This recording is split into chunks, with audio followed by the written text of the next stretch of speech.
Good morning, everyone. Welcome to a TopSoil webinar. And we're going to dig into the 45Z credit, but just decarbonizing overall from the perspective of a biofuel producer. Tim and I have known each other now for been at least a year, maybe a year and a half. Yeah. And I've been kind of chasing around a lot of these biofuel producers, trying to learn myself, trying to build relationships. And it's been a lot of fun, Tim, to learn from you and learn from others, of course, as well on, how all this is going to work and the perspective, so excited to kind of just share your story as well and connect with more farmers. And I know there's biofuel folks that were going to be on the call here today as well.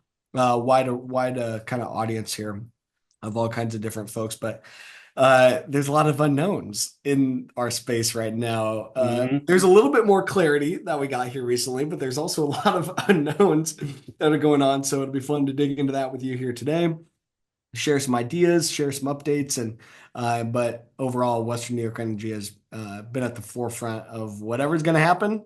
You guys are going to be ready for it. And that's what I keep saying too. Whatever happens with this 45Z thing or whatever the next opportunity is, Continuum's going to be ready for it as well. And whatever happens, just tell us the rules and we're going to figure out what the opportunity is and how to make the opportunity work for us. So that is the plan. Anyway, Exactly. to tee things up, by quick intro, I'm Mitchell. I'm the founder and CEO here at Continuum, helping farmers to really manage their data and get this agronomic data from the farm through verification and in a consistent system where it can be passed into the supply chain if the opportunities present themselves. And hopefully we get some clarity on that here fairly soon. So today, though, I wanted to talk, like I said, about the perspective from the biofuel producer side of things.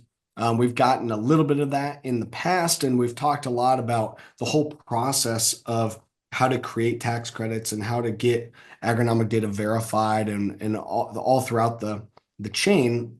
But really want to get kind of an updated perspective here as we go into the end of the year. And at this point, 45Z is still supposed to start on January 1. There hasn't been any saying otherwise. Now, what's going to happen? We don't know.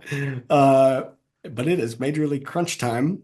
So we wanted to, kind of share some thoughts and perspective on that and educate you all there. So, but Western New York Energy has been working on some pilot projects. So I'll let Tim talk about that. And but mostly they've been decarbonizing for a long, long time, and that's what was kind of shocking to me as I got learning more about this biofuel space is that to me decarbonizing biofuels was kind of a brand new concept with 45Z. For me on the farm, it was just I sell them my corn and that's it. Well, they've been decarbonizing for over a decade already. They've been trying to figure out carbon intensity scores and stuff, and they've been quantifying their carbon intensity scores for a long time. But now on the farm, we're just now becoming eligible to be a further part of the equation. So the scope has just been expanding now. So, but with that, Tim, excited to just have a conversation with you here too, and hmm to share your perspective. But why don't I'll shut up here. I'll turn it over to you. Introduce yourself and maybe tell us, about Western New York Energy here as well. Sounds great. First off, Mitchell, thank you for the opportunity today. Look forward to the discussion and hopefully some great questions. Really quickly, I'll just start with myself real quick. Tim Winters, I'm the president and CEO here at Western New York Energy. Here in another couple weeks, we'll be celebrating our 17th year of production. We started at the end of November in 2007, and we've been running consistently since then. We are a Fagan ICM design, originally a 50 million gallon nameplate plant, the first in the Northeast, and currently only one of a couple here in the Northeast still. We have upgraded our plant to, we currently are about a 65 million gallon capacity. A few years ago, just a quick FYI, we did add some high purity distillation to our plant. So in addition to fuel ethanol and our other co-products, we do have the capability of producing high purity beverage grades, industrial, as well as a pure 200 proof. So kind of a, just a diversification of our operation. Operating in New York can be a bit of a challenge at times, and so we try and stay on the forefront.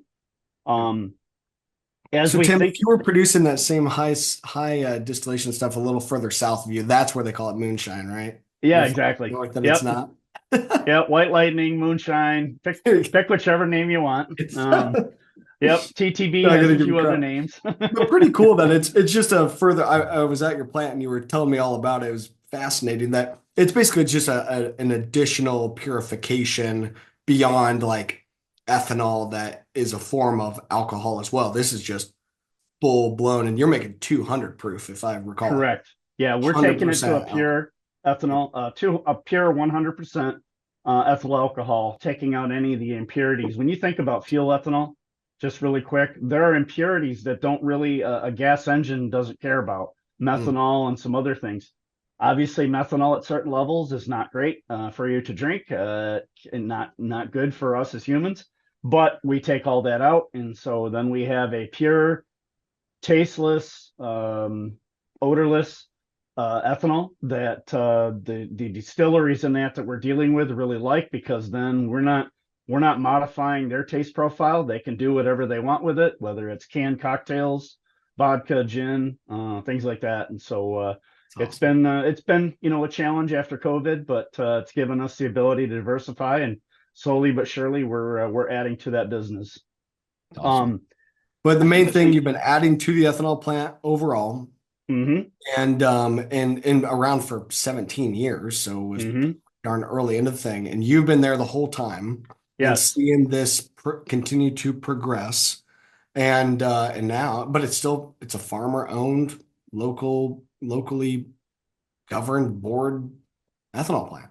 we do have a small handful of farmers that are owners. The other majority of our owners are retired business people from this area. Yes, I've been here the whole 17 years. I actually started a few months before the plant actually started operating. I did my interviewing in construction trailers, things of that nature. So no, I this is my hometown, so this was an opportunity for me to move back home. I have a degree, ag degree from Penn State.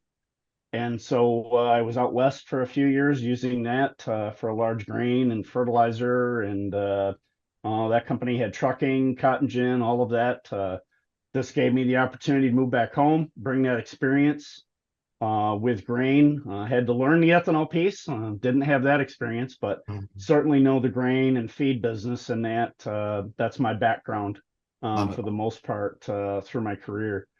Um, One of the quick things that I'll just quickly hit on before I move to the slide here is Mitchell, you mentioned efficiency at plants and that, and yeah, we at Western New York Energy, we've been focused on this for a while, because we noticed early on that we could continue to add capacity, but where we really saw the most bang for our buck was increasing efficiency. Mm, And especially in a state like New York, we really have to be as efficient as possible to keep us that lower cost producer.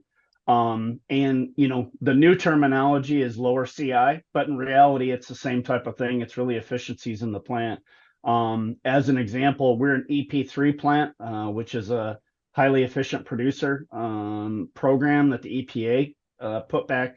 I don't know, it's probably been 10, 12 years ago. We have to capture a lot of that same data that now we're going to the next step of capturing for CI.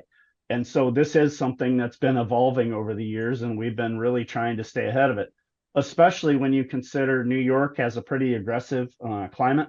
They call it the CLCPA legislation, and it's been not really as a lot come of it yet, but we're preparing ourselves for what may come in the future. Yeah, so So let's dig into that a little bit more. So you've been already for state purposes capturing mhm. that's about your emissions and stuff is what you have to capture there, or Everything. other data. There could be a cap and invest. There is a lowering emissions. We're one of the only a handful of plants that had an early CO2 capture facility on Okay. site. That partner we capture today, it's just a portion, but we send it to them, they clean it, compress it, and it goes out as a food grade CO2. Mhm. So Let's talk about yeah. that some more because obviously that's a huge topic here, and I don't know that it really ties to your slides, and I wanted to hit on it some more. So when I'm talking with farmers about how to decarbonize biofuels, right, as biofuel producers are looking at low carbon fuel markets, right, LCFS, like Hmm. Canada or California, what have you. If you're looking at LCFS market, if you're looking at 45Z, if you're looking at just these other type of compliance programs, you got to figure out how to decarbonize the whole pie. The Correct. farmers are a portion of it, and now there might be a way to tell that story pending some of these rules coming through. There's renewable energy, and you guys have a heck of a story to tell there. But then you can also lower your scope one footprint by reducing your direct emissions. And you guys have Hmm. been able to do that. Most farmers are thinking of that as the CO2 pipelines, right? Here in the Hmm. Midwest, where it's capture that carbon, pipe it up to North Dakota, then sequester it there. But for a long time, you guys have been capturing it and it goes through an additional purification stuff, I Hmm. think, right? Correct. Capture, Yes. purify, then use it. Yeah, tell that story. Sounds good. Yeah, the CO2 that we've been capturing, we don't capture 100% of it, but we capture a fair amount. The nice thing about ethanol plants in how they generate CO2 off of our fermenters, it's already a pretty pure stream. It really doesn't need a lot of cleaning. But for our partner, it does have to go out into the beverage market. So they have to clean it up a little bit, then they compress it. And you literally have a beverage food grade CO2 that can go for everything from a beer soda tap to water treatment to another facility to make dry ice. There's obviously the meat industry. They use it in different butchering processes and things like that, meat processing. And so, yeah, there's a lot of options, especially with us located here in the Northeast. Obviously, there's more people, there's more manufacturing, things of that nature. When you Sure. think about where we're going for CO2, that's been one hurdle that we've had to address is we don't anticipate anybody building a pipeline out to Western New York anytime soon. And so we've really been focused on other capture and use opportunities under the 45Q, tax credits and things of that nature. And so, like you've kind of alluded to in the past in our conversations, Mitchell, where this goes, nobody knows, but Yeah. we've been laying groundwork to try and prepare for that so that when we have more, when we have guidance, when we have a better understanding, that hopefully we're ready to go with that. Because 45Q is for carbon capture. You get X dollars per ton if you sequester it geologically. You get a different amount if you utilize it. But have you Correct. guys been actually able to utilize that credit up to this point or not Not necessarily? yet. There's Okay. been some questions on whether beverage and that would be my Okay. that's my understanding. That's the guidance we've been given. But hopefully there are opportunities going forward. Yeah, it's an $85 credit, I believe. If you sequester it, it's a $60 credit. If you capture and use it, obviously there's a fair significant investment in equipment and pumps and things like that to get it into the ground. Who knows where this is all going? As you commented earlier, there's a lot up in the air at this point, and so yeah, we just continue to look at all the options and hopefully be ready when the time is right to start pulling some triggers. That's But awesome. we think So, we're well positioned from our market perspective because you mentioned like LCFS credits and that. For us, logistics, yeah, obviously we can't ship ethanol or any of those products to California. The logistics would just kill us. yeah. Maybe there's opportunity in Ontario, Canada.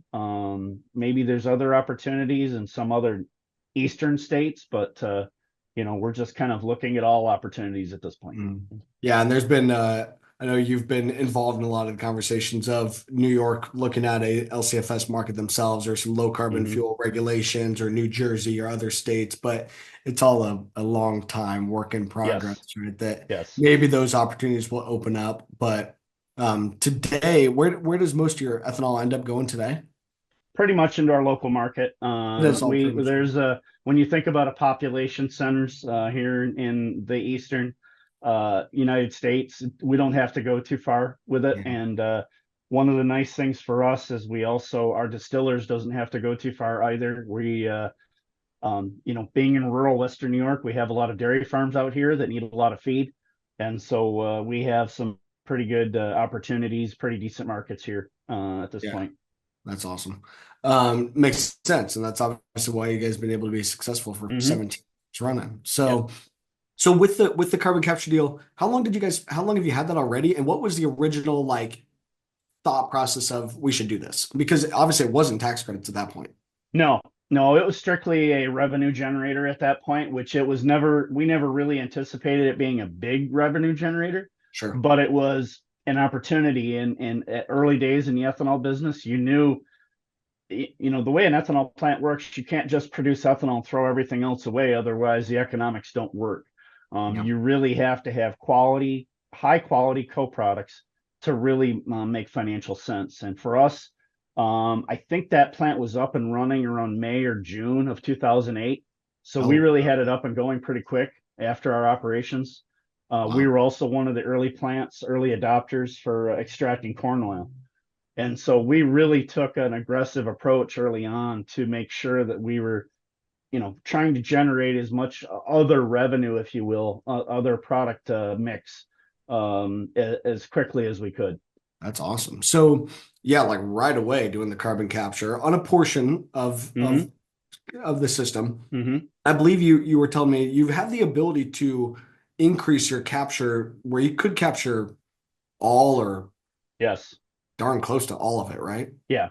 Yeah. Right now, our partner hasn't quite kept up with our expansions. And so we do have additional tons of CO2 that we feel are available and could go, into other markets. It's just a matter of how we're going to process it. What are those other market opportunities? And right now, with the allure of tax credits, it is a bit like the Wild West out there. There is a lot of technologies, a lot of different things out there that it's great to see all these opportunities, but it's a little tough to navigate to find out what's the best one to fit, especially in kind of a niche market where we are. Now you're teeing me up, Tim. I gotta hit you with the hard question now. Trump just got elected, so Yep. now what's gonna happen? I wish I knew. He didn't call you and say, "Hey, Tim, No, what should we no, do no, with he this hasn't.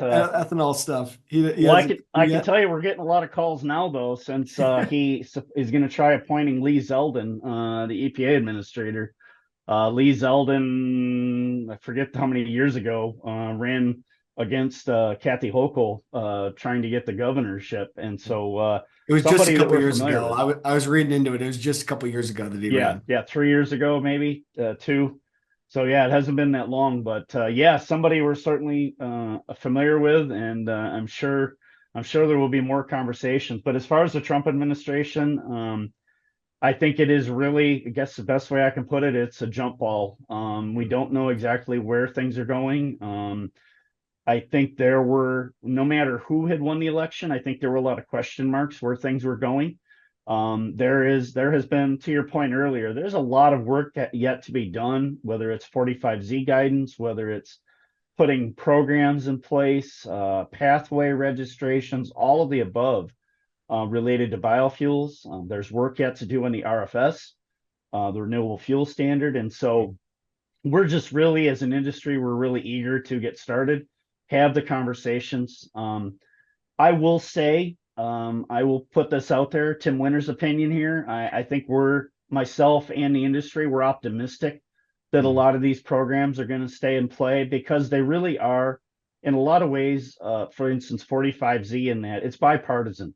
Yeah. A lot of these plants, a lot of these projects are in Republican areas, Mhm. historically red areas. And so, could there be changes to the program? Yeah, I would expect, but I don't expect wholesale changes. But, you never know. One thing we learned before with the Trump administration is, you have to almost expect the unexpected. And so, Yeah. Sure. we as an industry, we look at all alternatives, we look at all options, and like I said earlier with Western New York Energy, we're really just trying to be prepared for whatever comes down the pipe. Yeah, that's exactly it. I love that. Yeah, at least now it's in my mind, it's hey, we got a little bit of clarity, at least on who we need to be talking to, and not clarity on timeline or how the rules are going to work out, but at least clarity on all right, we got through the election. At least now progress can begin again. I feel like it was just kind Agreed. of paused before that. Yes. I'll share the Mitch Hora opinion here, and part of this because I had one of our dealers that was just hit me up on it yesterday too. I also share the opinion of you, Tim. I think optimistic that this has great bipartisan support. We've already seen that with a bill being introduced in House and Senate with bipartisan support to extend 45Z to be in 10 years. Now, I haven't uh, put out a plug to be in favor of that yet because I don't know what the rules are going to be Yeah. first before Yeah. saying, oh, yeah, we First should things make this a first. 10-year thing. Well, we got to make sure that's going to actually work first before I Uh-huh. would be in favor of extending it to 10 years. But um, I think so. What I've been up to is I've been continuing to encourage at least the USDA folks and encourage the folks in DC that they've done a lot of hard work here over the last 2 years to try to figure this out. They've been doing their research, they've been doing their homework, they've been gathering written and verbal feedback. They've put in over 2 years of effort into this thing. Hmm. Don't let it go for waste. At least get some Correct. preliminary guidance out. By law, some guidance has to be out by December 31st. The emissions table has to be published and other things that are still required by law to Hmm. get done. So it's like, guys, do your job, follow the law. You still are employed here. Get this thing done. And again, don't let all your hard work go to waste. And we're trying to, help them and encourage them of showcasing, hey, we've been working on field by field scoring. Here's how we're doing it. Third party verification. Here's how we're doing it. Registry and clearinghouse to document the certificates and make sure we avoid fraud and double counting. And we're showing them Hmm. here's how we're doing that. And so trying to encourage them to get some of this done. My understanding was, if the election would have gone the other way, they might have been on track to get some initial guidance out by January, February type of time Hmm. frame was at least the rumors, right? It's all been rumors, and that those deadlines have always they've always changed. Hmm. But the recent one was, hey, maybe by January, February. So hopefully they can at least get some rules out. And I would think that hopefully they see encouraged to be able to do that because if the Biden administration doesn't get this rule out and especially biodiesel, and if the blender's credit doesn't get extended, the soybean side of things is really going to be hurting here. But Hmm. if the Biden folks don't get this legislation out, the Trump guys and ongoing, biofuel industry and stuff is going to be blaming them for not getting their job done, not getting this done appropriately. At least if they get some preliminary guidance out, it starts the clock to gather the public comment and gather the feedback. Then Trump's people come in and they will, of course, rework things and write the rule. And then if Trump's people screw it up, then the Biden folks can say, we did our job. Republicans and Trump guys, you screwed this up Hmm. versus not getting it done and then Right. being the easy punching bag here. So hopefully they can move forward and get this done. And we're obviously being very active and very aggressive at Right. trying to offer our help and support. And of course the Renewable Fuels Association overall and a lot of those other trade organizations obviously very engaged in those conversations too. So we're sure crossing Absolutely. our fingers over here, Yep. Tim. That's exactly right. Let's get this done by inauguration. At least get some preliminary guidance out so that we can make some progress. Because I think, of course, if we don't get some initial guidance by inauguration, it's not going to be till, it could be a year from now being pretty optimistic a year from now Yep. for Trump's people to come in, rework the rules, basically have to start kind of from scratch. Yeah. It'd be a long drawn out process there. And I think that would really stink. Let me help set the table a little bit to that point, Mitchell, for your listeners. So, in the past, and I don't expect anything to be different in the change of administration like we're facing now. They will come in and tell all the agencies, just stop what you're doing, let us evaluate before you really proceed with anything that you're working on. And so really things are really at a standstill at this point. And so the only light of optimism that I would say, in my opinion, is that with a Republican controlled Senate, hopefully cabinet positions get filled, get approved a little quicker than the previous Trump administration. Yeah, it's looking like it. Yep. That being said, so then hopefully we can get that ball rolling. I hope we're not waiting another year for guidance and things like that. But, to your bigger point, we're really at the mercy of, when we get this. I will add, I was thankful to be at a meeting with the USDA back in July, August. I forget what it was. I think it was July. Hmm. We were able to sit down with them and go over and say, where are you guys at? What can we do to help? And, you really have to understand, 45Z, 45Q in the law form sound really good, and they sound really, I don't want to say simple, but it doesn't sound overly complicated, but it Yeah, really is, yeah, because these agencies have never really tackled anything like this. And when you think about it from the USDA, they gave me some information I hadn't quite thought of. They're looking at it as an all-encompassing type of guidance. And what I mean by that is they're putting together guidance not just for 45Z, but for different state programs and anything that comes along, so that they're not just picking one or two or three climate smart ag practices. The guidance that they're referring to when they talked with us was 70 different climate smart ag practices they're working on. wow. And so this thing is not a small project. And so, I'm of the opinion that we would rather them get it right rather than rush it out the door and just piecemeal it, because That's right. in the past we've seen that just doesn't usually work out very well. The implications could be just massive. And I've been, of course, Correct. harping on that for a long time of implications of this being done correctly.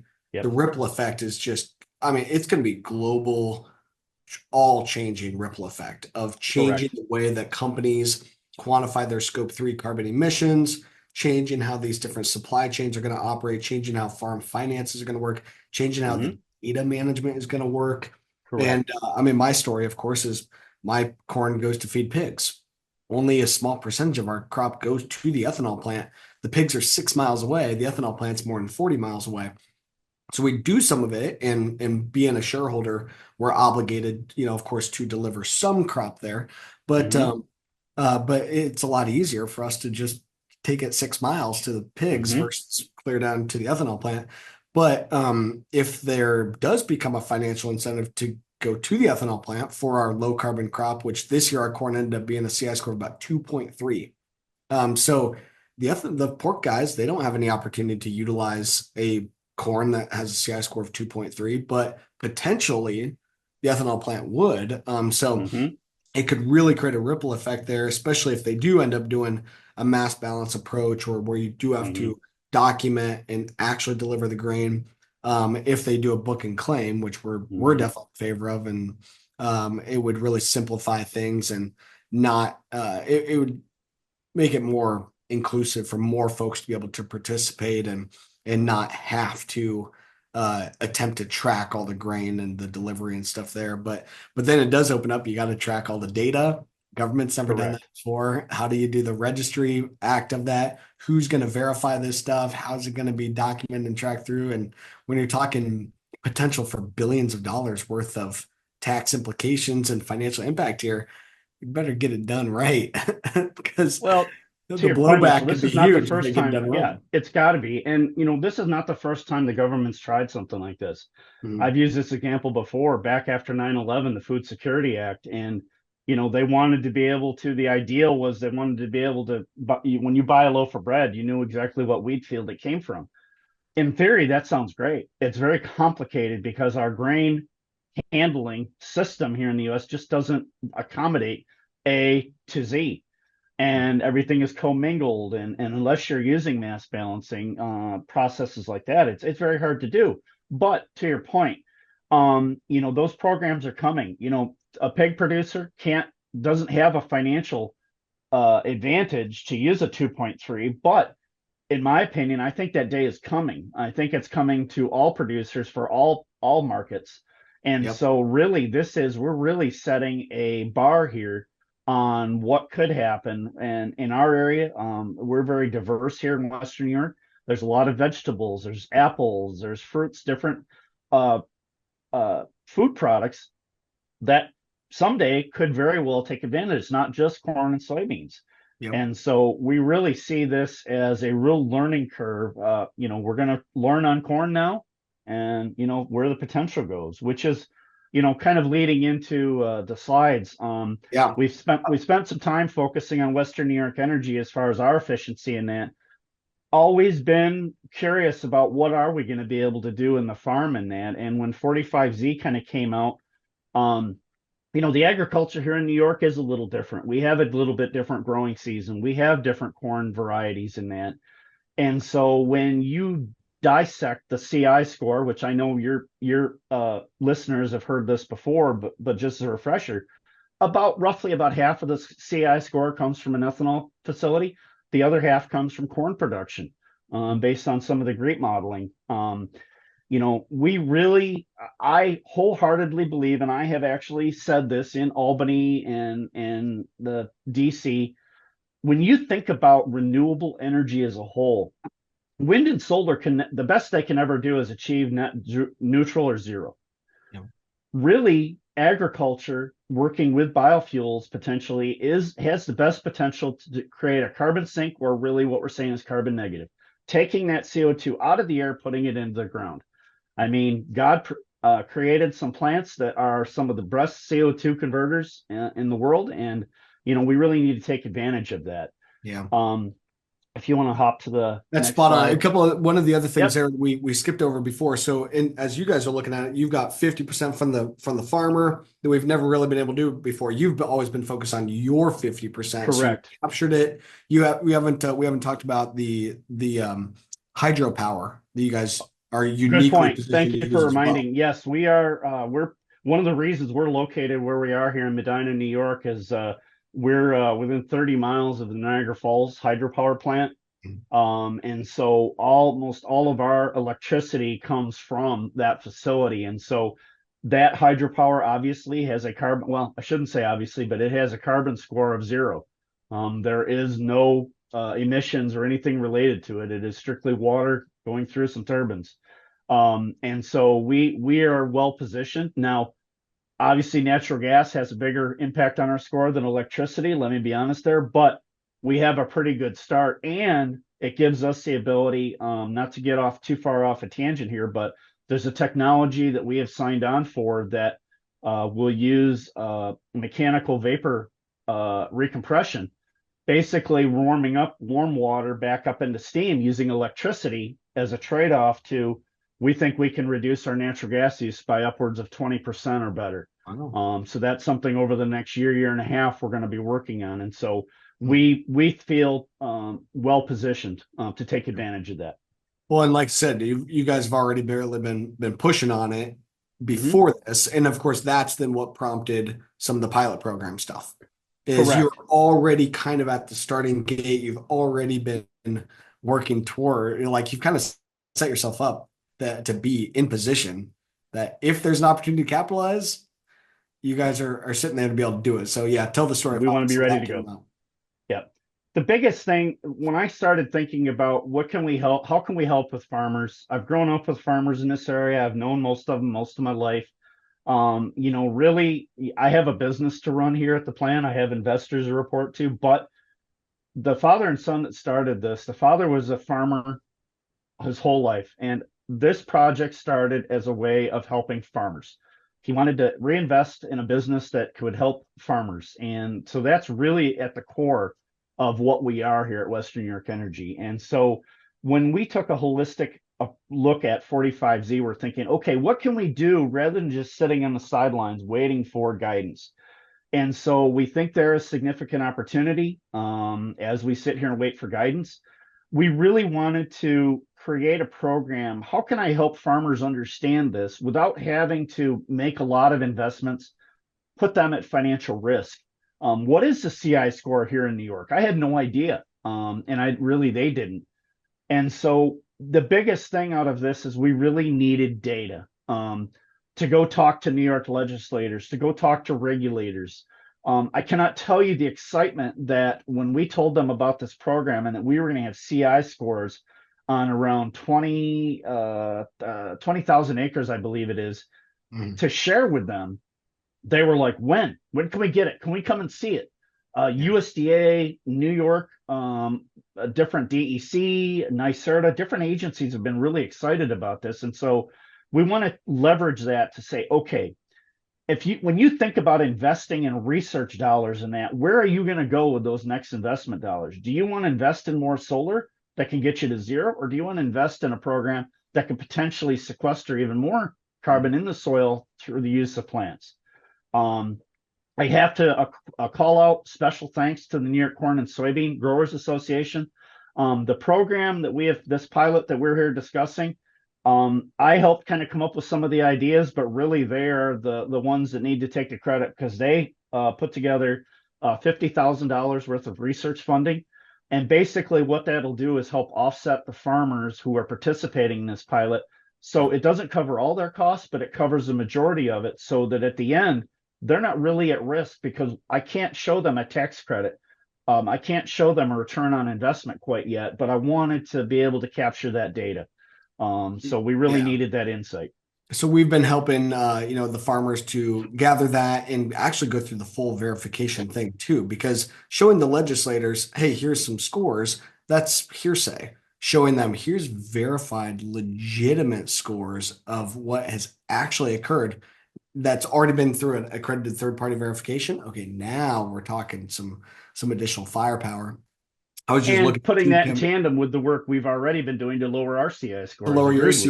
with you, So Mitchell. now you add those together, it's like, okay, now in my mind, it's looking at it as, hey, you guys already kind of grasp on what's happening at the plant and with the hydropower. So that's your scope one and scope two carbon footprint. But now we're trying to understand what would we be looking at from our scope three and from the farmer Hmm. side so that when we get the guidance, now we've got some data to go off of, and Correct. you guys can then fairly readily be able to run some financial analysis, run some numbers, see is there going to be something here? Can the plant make some Exactly. money? And is it going to Yep. be enough that maybe other people can make some too?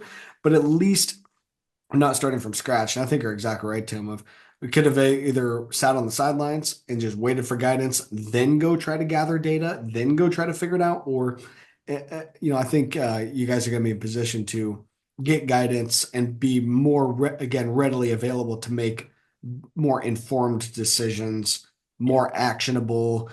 Because of course, when that guidance comes out, you and I are going to be getting a lot of phone calls from farmers, Correct. and we need to be able to, as quickly as we can, be able to give some answers, and being able to give answers in a matter of weeks versus months or year. I think that's going to be really important. And right now, this tax credit's a 3-year tax credit. So we Correct. need to be able to capitalize on that and make hay while the sun's shining. Uh, Correct. so we're not, sitting there and waste a year trying to Yep. Not figure it just out. answers, being ready to move. That's right. Agreed. We'll share too. I shared with you already as well that well, I don't we don't in some of my documentation I don't have an ongoing updated list. So I need to rerun some stuff. But last time we had pulled some of our numbers, we'd already scored 3.8 million bushels of corn in New York, and the average score at that point was a 10.8. So the default is 29.1. We're seeing the average is 10.8. Now, those might be some more leading farmers. Okay. I don't know that we're gonna, at the end of the day, I don't know that New York is gonna stay at that Hmm. your 20 million bushels you gotta buy. I don't know that it'll all still average 10.8, but at least to be close to 4 million bushels already and the score's 10.8, like it's a lot better than I was anticipating that it was gonna be, that's for sure. When And I thinking, agree. I was anticipating a good number, but I wasn't anticipating it to be that. And I agree with your assessment. There are going to be some. Maybe we have a few more of the progressive farmers in the group. We tried to pick a diverse group of yep, farmers, some dairy people, crop people, some people that grow apples as well as corn, things of that nature. But yeah, I'm really excited to see where this takes us because now we have something to wrap our arms around and go and say, hey, look at what we're already doing with a little bit of work and a little bit of investment. We can take this to the next level, even right here in little old New York. yeah, yeah. Well, and just interesting to see too that we've scored over 330 million bushels now nationwide, average Mm-hmm. score 11.2.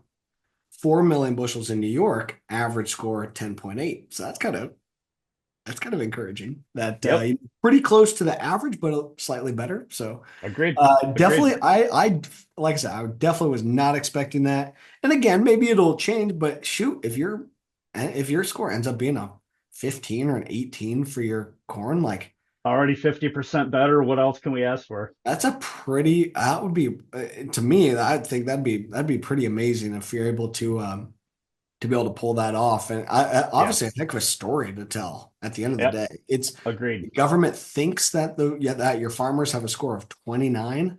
And if they actually end up being in that mid-teens, Hmm. that'd be awesome. So Well, to yeah, your point, talk about some of you kind of already hit on some of the goals and yeah, I whatnot. already hit on some of this, but to your point, I wanted to just raise one point. I mean, when you talk to legislators, especially here in New York, they have a general concept, but they really don't understand what farmers do and what they're capable of. Obviously, we're in a state where we have New York City that kind of over they're over everything when it comes to politics just because Yep. of the size of the city. But the point is, they have certain ideas that they don't understand farming, and we now have something to go back to legislators and say, hey, look at no, this is what we're actually seeing, and we have data to prove it. We can educate. We think talking to New York corn and soybean growers, we think there's opportunity for more research, as we've mentioned. What we're really looking for are one of my obviously the data I've spoken about out of the pilot, but more importantly, at the end of this, I want to be able to put a program together to hand to that smaller farmer that doesn't grow as many acres, doesn't do as much data capture to say, okay, here is what we're seeing success in. This is what we would suggest for Yeah. you, but really it's up to you. And the other thing really is we're trying to get the point across. New York is a perfect example of this. We hear a lot about electrification and we've got to do this, but in reality, the point we're trying to get at, we need an all of the above approach.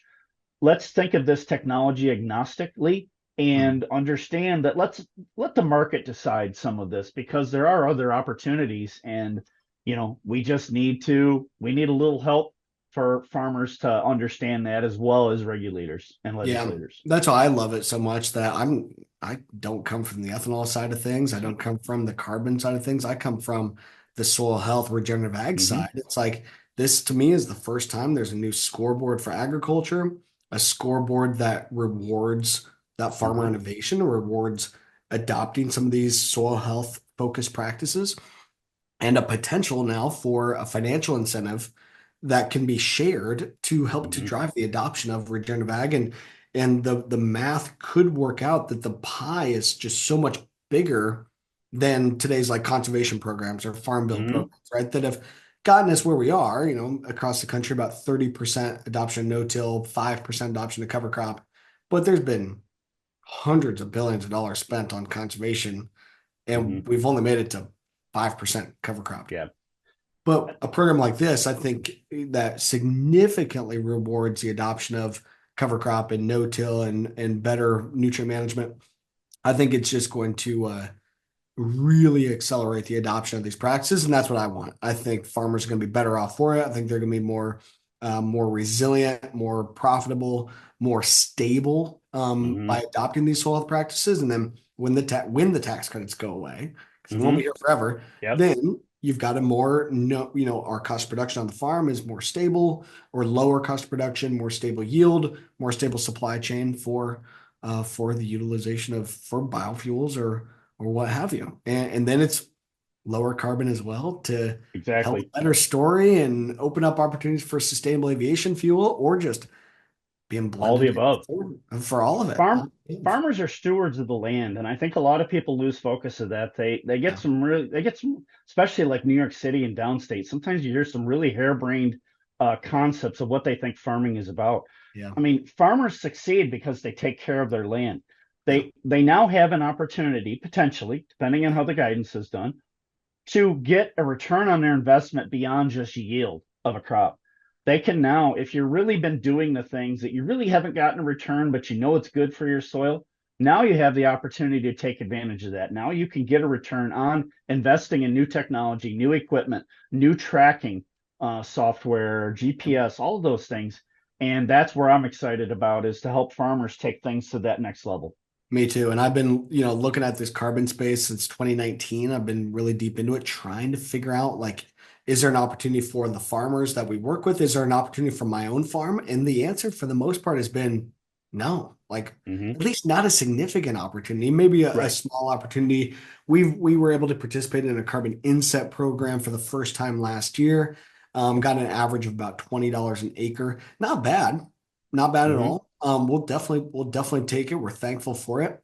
But it's not game changing money. It's not going to encourage additional adoption of these practices. It's not going to encourage a lot of folks to come in and participate. But when you start talking about a market incentivized, an Hmm. outcome incentivization through a market, and a market that draws a third of the U.S. corn, and a significant portion of the soybeans, okay, now we're talking a Right. potential mega impact across tens of millions of acres, not just some of these programs that are tens of thousands or maybe a couple 100,000 acres. So Correct. the the Correct. the scope is so much bigger, and that's again, of course, back to why USDA needs to get it done right and Hmm. approaches. Now, the our anonymous attendee here actually has a great question, and it boils down to the potential tax credits. You got to weigh out, where do you invest and what's it going to be worth, right? So look at the question is, it's kind of a little confusing, but it boils down to looking at the value of carbon capture and storage versus the value of lowering the CI with the feedstock. Hmm. So how are you approaching both of those? Obviously, the real answer is we don't know until we get the final guidance, but Correct. um, and I've got some info on my current understanding of this as well, but how are you approaching, yeah, the investment in carbon capture and what that's going to do to a CI or a tax credit perspective versus looking at the feedstock piece? This is really the challenge that we face, and not to go too far into the weeds, but I'd love to sit here and tell you that we feel this one's better than this program, 45Q versus 45Z, but we're not there. Yeah. What we're trying to do is keep all options on the table the best we can without investing too much that, did we pick wrong, things like that. My understanding of how the programs are going to work, we as ethanol plants will have the option to go back and forth. You can do one year and one the next. Mhm. Let's remember, Mitchell mentioned 45Z as it stands today is only a 3-year credit. Yep. 45Q has a longer tail, 12 or 12-year 13 years, credit. I believe. Yep. And so, yes, there is opportunity. We are just taking more of a 30,000-foot view, to be quite honest. We're lowering our CI score, knowing that we have the carbon. If we're lower CI, that now, with the data is not just for legislators, it's also for me to Yep. be able to run some financial models and say, you know what, right now we're leaning more towards 45Z or capture, but without it, I'm really just shooting in the dark. And so that's part of what we're trying to do is capture information so we can make educated decisions. And I know a lot of other plants are looking at that too. It's my understanding that in the carbon capture deal, it likely still will be an eligible practice for 45Z as well. That Mm-hmm. it's looking at your total CI. My understanding of at least the carbon capture and the pipeline stuff is that that would lower your CI score by about 30 points. Mm-hmm. And best case scenario with 45Z is it's 2 cents, up to 2 cents per point. So best case scenario, 30-point reduction at up to 2 cents. Best case scenario, 60 cents a gallon Mm-hmm. for 45Z versus, like I said, 80 or $85 per ton of Right. Or in capture with case of us, 45Q. maybe 60. Or for utilization, that's Right. what's the 60 or so. But and then, well, like we were just sharing, say the ethanol plant is able to get their corn to be a CI reduction of maybe 15 points, which is what we're Mm-hmm. suggesting is probably going to be realistic. 15 points at a best case scenario of 2 cents a point, 30 cents a gallon. So 15-point reduction versus the carbon capture of maybe 30-point reduction. But you combine those together, you got a 45-point reduction. You're getting pretty darn Mm-hmm. close to CI of zero on Right. this ethanol. And you can do both and stack both, but it's one that's big investment, big potential CI reduction. Another one that it's big data investment and pooling farmers together and tracking this stuff, and potential for pretty decent CI return over time. But Tim, we still don't really, of course, we don't know exactly what the GREET model is even going to be and how you're going to even run your score or what your Correct. score is going to be. And then number two, we don't really know like the utilization and you guys stand. Are you going to be able to get like again in the carbon capture pipeline guys? Summit, they're saying 30 points of reduction for that, but you guys don't know what it's going to be for your setup. No, no, we really don't. I mean, my gut tells me, and this is just Tim Winters talking, my gut tells me 45Z looks like the better program, but it is 3 years. And so in Yeah. our mind, those tax credits, that money coming back to the plant, participate, work with farmers, but at the same token, those are dollars that we're going to have to be reinvesting in the plant to be able to take advantage of whatever 45Q or whatever that next step is or that next program. And so yeah, it's really a wait and see approach. But to the earlier point we made, Mitchell, I didn't want to sit on the sidelines and just wait for it to come. We wanted to have something to be working from. No, I love that. And at least, like to your point, you're going to be in a position where you can make the best decision, Mhm. educated decision when it's time to make a decision. Right now, it's not time to make any decisions. Correct. We're not ready yet. Well, a bigger point, it's not time to spend a lot of money on That's anything. true too. Yeah. That's the That's bigger definitely point. that's definitely it. And I, tell farmers there's a couple plants throughout the Midwest that are doing some initial pilot projects of gathering data and paying Hmm. for CIs, but that's mostly for the European market and gathering Hmm. data for ISCC purposes in that market. So it's not necessarily for 45Z because, like I said, there's no money in it right now. You can't go Right. and invest a bunch when you don't know if you're going to be able to get any kind of recurrent return. So, the partnership and stuff that you guys established, I think, is the right way to do it. To Hmm. start gathering some info, do it in a way that's risk adverse for the farmers, risk adverse for you, and in a tangible project. But the outcome and being in a spot to make a better decision is really smart, I think. Absolutely. Uh, before we're towards wrapping, this has been a really, really fast hour, which I knew it was, and obviously, as most people could probably tell, Tim and I have had a lot of conversations, Hmm. and we were able to really dig deep into some of this here.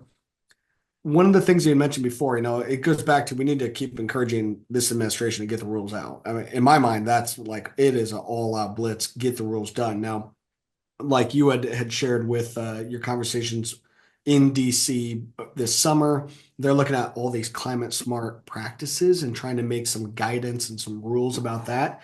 As I've continued to have some discussions in it, and sharing this because I don't know how much I don't recall how much you and I have talked about it, but for everyone else on here as well, I believe one of the holdups is that USDA is trying to write a rule to define what is climate smart ag or define a climate smart commodity. And therefore, they're very focused on these bundled practices that would constitute as climate smart ag. And I Hmm. believe that's where part of the holdup is they're looking at maybe different bundles of practices to constitute different levels of climate smart or something along those lines. But in reality, the rule that we need is not about what is a climate smart commodity. We need a rule about how to quantify the carbon intensity of a feedstock.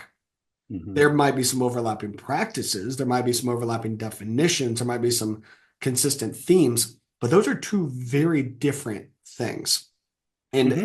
unfortunately, I think that's what's holding up some of the progress here is they're trying to bundle both those together of we're going to make a rule about climate smart when in reality we need to rule about 45Z and quantifying CI of a feedstock. And those aren't necessarily the same thing. And I think that's holding up some of the progress here. They didn't talk a lot about bundling, but I know that was something that they have talked about in the past in that meeting that I'm referring to. But to your bigger point, I think, Mitchell, is let's remember the agency responsible for this, the Department of Treasury or the IRS, has never done anything like this. They don't know agriculture. They don't know anything. And if somebody had said CSA to them, they probably wouldn't have any idea what the acronym is, Climate Smart Ag.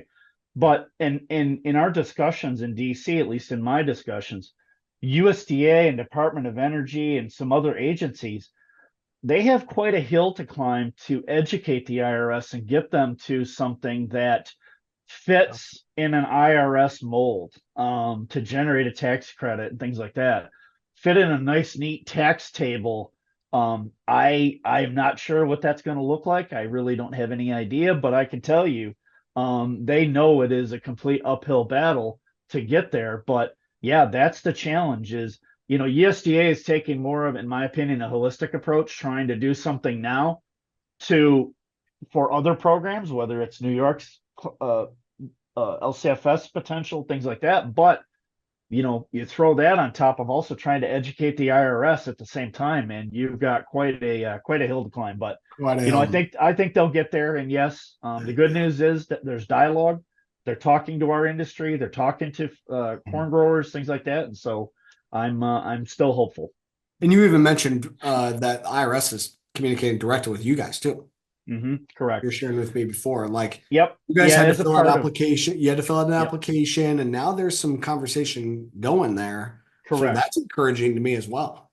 Yep. Yeah, you actually have to, as a biofuels plant, you have to be registered with the IRS to even think about participating in a program like 45Z. We have had our visit from the IRS. He had to come from quite a ways away and didn't really understand a lot of agriculture, but they have to physically come on site and see your plant, make sure you're a biofuels plant, which I can understand.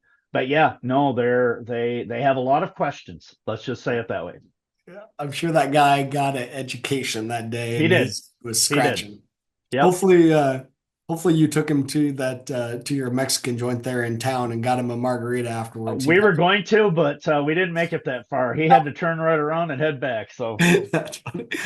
Oh shoot. Okay, well obviously there's a ton of stuff here and Tim maybe sometime in the new year when we get some guidance maybe we'll keep a conversation going then. But we gotta wrap things up.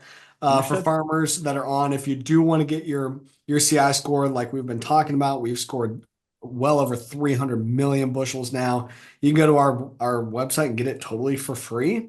So we encourage you to do that.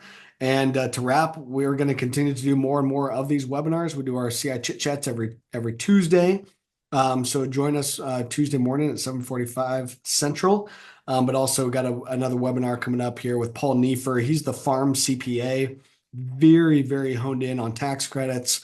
So we're going to wrap up the year talking with him about just farm tax credit guidance and some of what he is seeing from the guidance coming out from the IRS. And I don't know, we'll see if we've got any guidance by December 18th. I've been holding off on having Paul on because I wanted to be able to have the actual guidance and then have a CPA, tax credit expert. I wanted to have him on when we had the guidance, but I've been holding off, and so we're gonna have Paul on.